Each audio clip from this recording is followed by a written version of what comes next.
John. All right. All right, good. It's always great to be introduced by somebody who worked for you.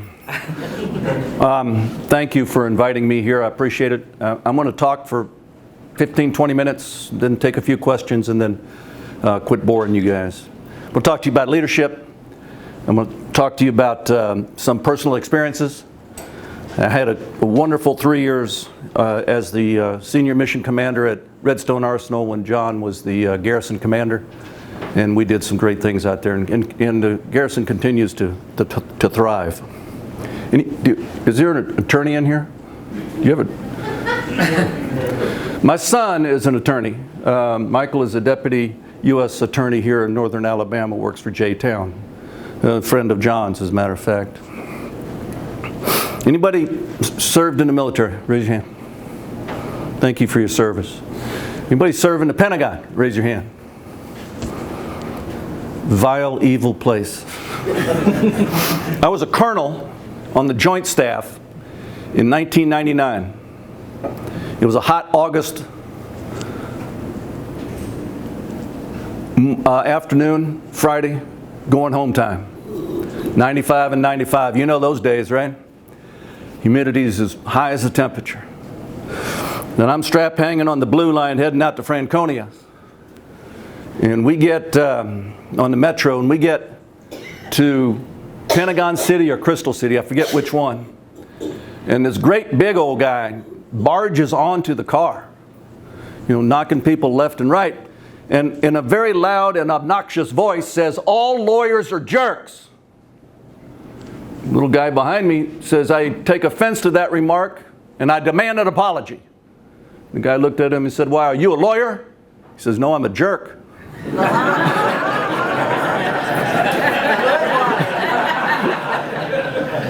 Sorry.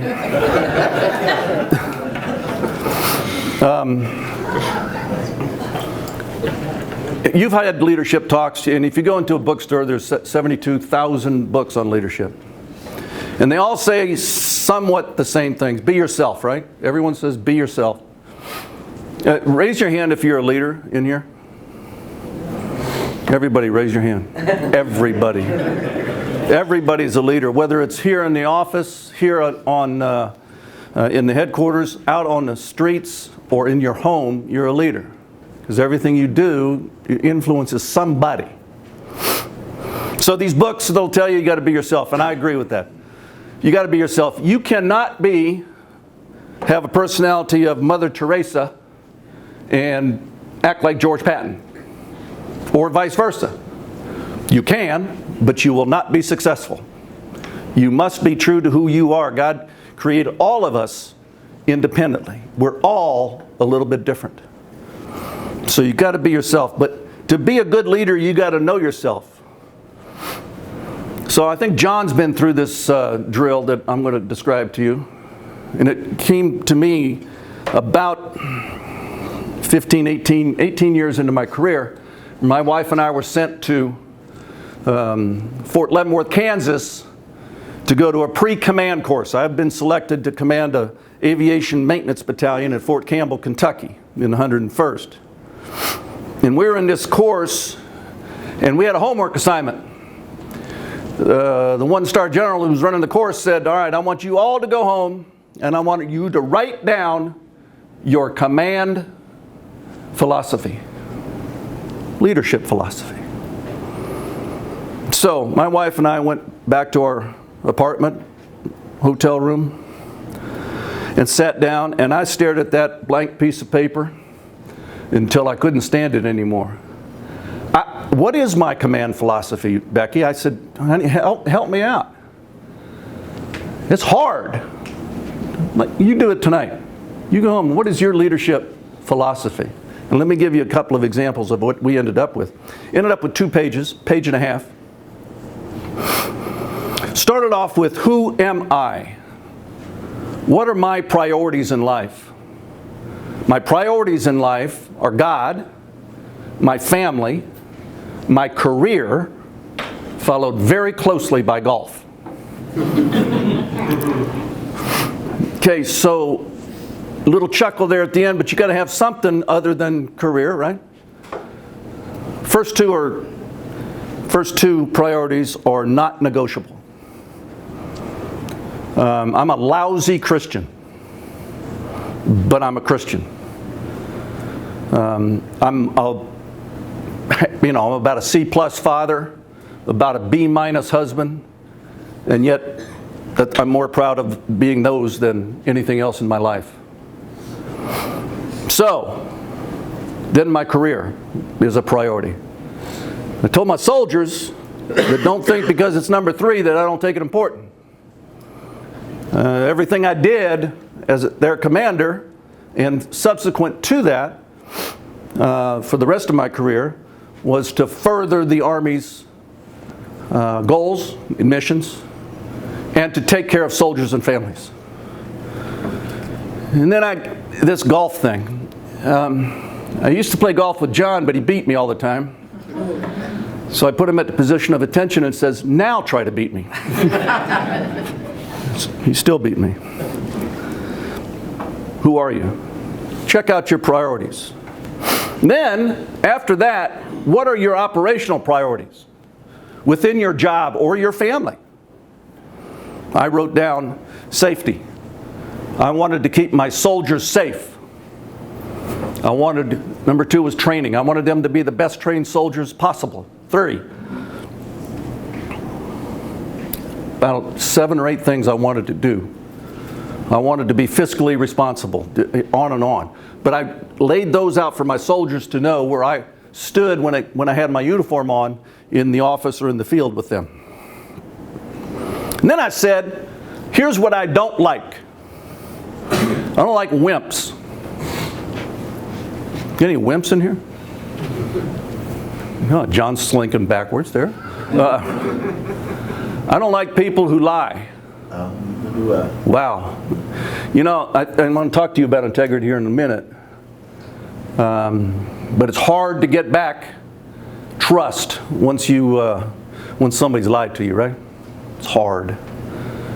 I don't like people who start rumors. I don't like people who do social media, hide behind a keyboard. I don't like that. They're a wimp as far as I'm concerned. And then I said, here's who I do like. And I did a little list. So at the end of a page and a half, and I handed these out to all of my direct reports and all of the folks 2 below me, also as John just described.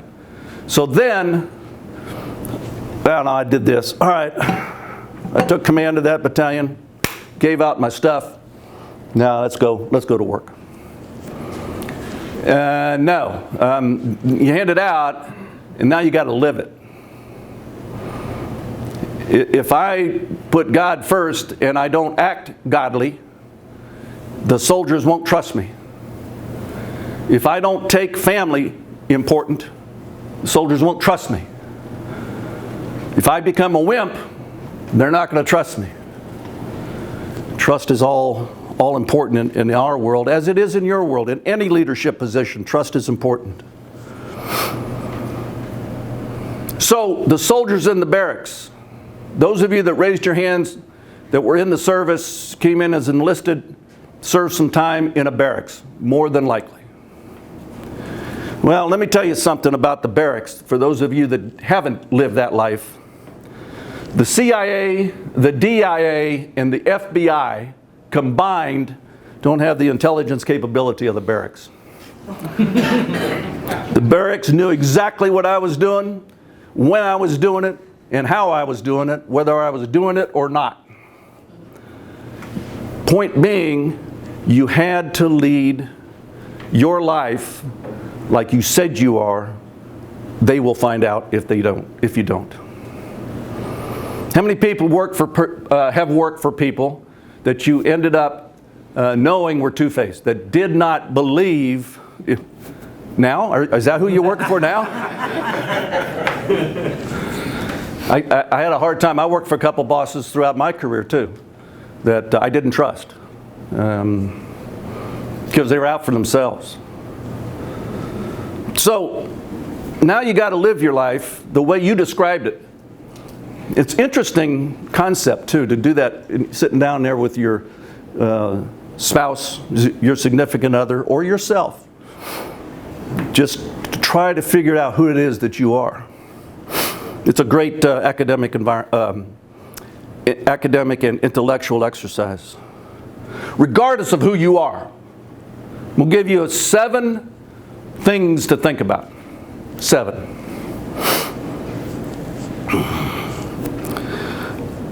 Be loyal to your people. Be loyal to your organization. Be loyal to yourself and to your family. Man, this place sucks. I hate this place. I can't wait for Friday. All right, really? Then what are you here for? Right. Be loyal. Now look, that doesn't mean that you have to be a yes ma'am or a yes sir person. When there's something wrong, bring it up.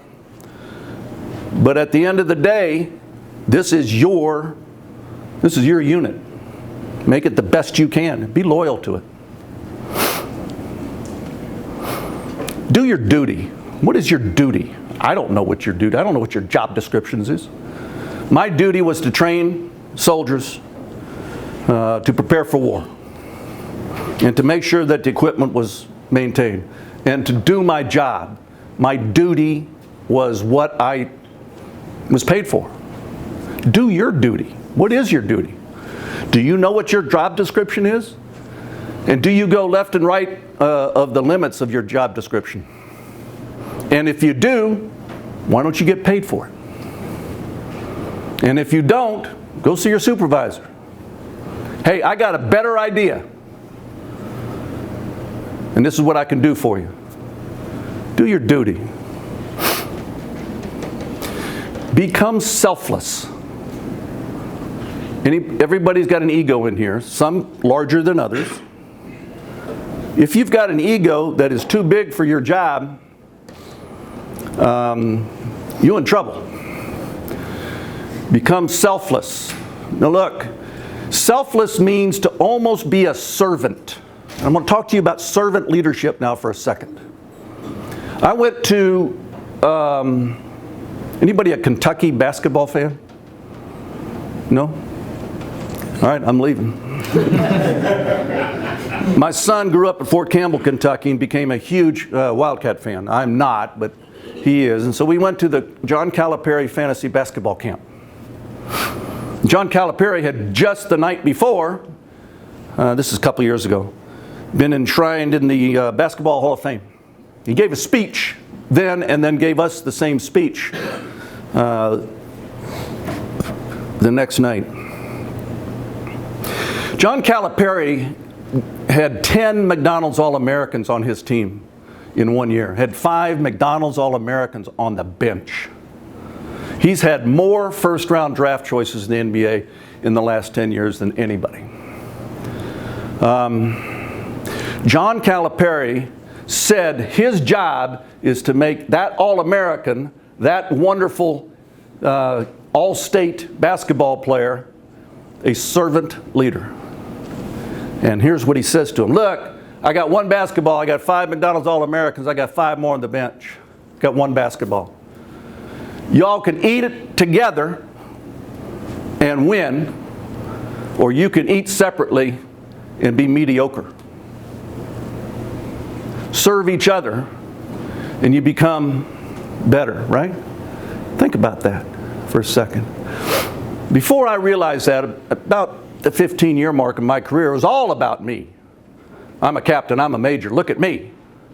Then I realized, these soldiers, your kids, got off the couch and volunteered to go in the Army.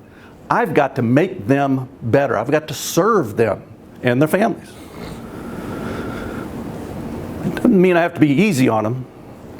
Serving them means tough training, tough physical training, tough mental training, tough ethical training. But still become servant, be selfless, and be a servant to them. Honesty. I have lied to a soldier once knowingly.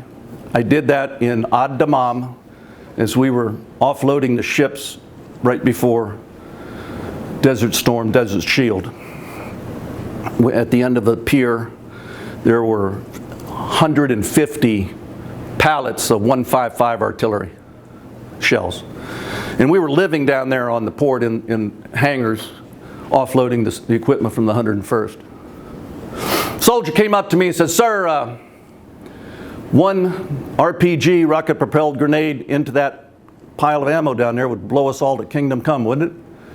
I looked at him, and knowing that he was going to have to sleep down here, I said, "No, son. No. Look, I spent 3 years in the ammunition unit in Germany, and we did lots of tests. And I used all the acronyms I could figure out. Net explosive weight, density, da-da-da-da-da. And I said, it goes up. It doesn't go out." I said, "Thanks, sir. I'll sleep better." We'd have been vaporized had that happened. That's the only time that I knowingly lied to a soldier. Honesty. Integrity. Integrity is honesty, and integrity go hand in hand, but integrity is doing the right thing when no one's looking, right?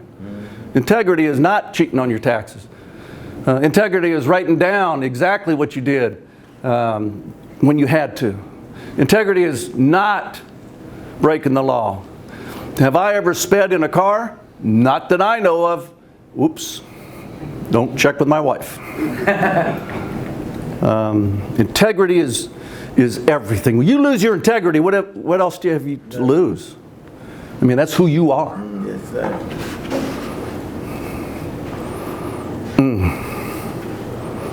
Personal courage. When's the last time you looked at an employee and says, "You're not very good"? When's the last time you said to an employee, "I'm not going to put you in for a promotion and we're going to have to do something"? You look at an employee in the face and tell them negative stuff. That's hard, right? But it's your job.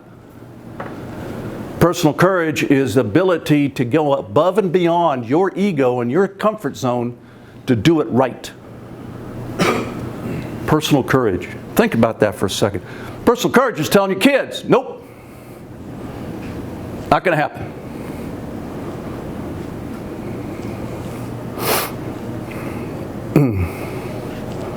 So, if you take leadership, duty, respect, self-explanatory. Respect each other. And then you take selfless service, honesty, integrity, and personal courage. That is an acronym for leadership. LDRSHIP. Just put that in the back of your brain. I don't care what type of leadership skills you have or who you emulate as a leader. If you can master those 7 things, your product as a leader is going to be pretty good. A couple other things. Anybody got a bad temper? I only chewed out John a couple times. Felt great.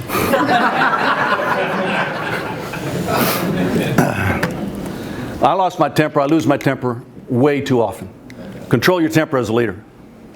Because I'm 6'12", had a little female company commander when I was a battalion commander, and I was chewing her out for something in the hangar. And she looked up at me and says, "Sir, do you know how ridiculous you look right now?" And I'm thinking, wow. She nailed it. And I could have easily been talking to her in this tone of voice rather than screaming at her. Just maintain control, right? Don't lose your temper. Easily said than done. Easier said than done. When it's hard, and you got to do something that you don't want to do, it's easier to do it with a partner, a peer, a subordinate that you trust, your wife, your husband, your significant other. It's easier as a team. That's why they call it a command team. I will tell you, both John and I severely overmarried, as our wives are so much better than we are. Share your responsibility. Thank you.